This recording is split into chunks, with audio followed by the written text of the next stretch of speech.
माऊलींच्या दर्शनाचा योग आला.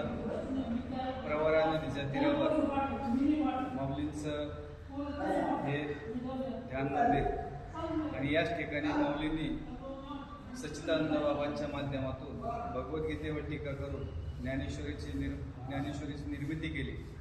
इथं आल्यानंतर खूप एक वेगळा आनंद वाटतो. आपल्या संसारातले सुखदुःख माऊलींच्या चरणाशी आपण या ठिकाणी व्यक्त होत असतो.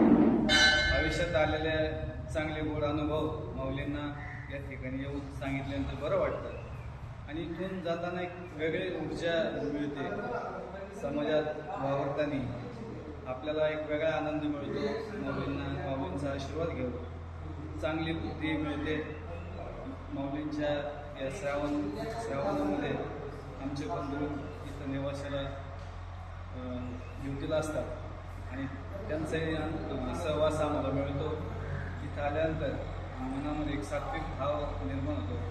माऊलीच्या चरणी एवढीच प्रार्थना करतो की आम्हाला नेहमी सद्बुद्धी द्या आणि आमच्या हातून नेहमी सत्कार्य करत राहावं. हीच माऊलीच्या चरणी प्रार्थना करतो.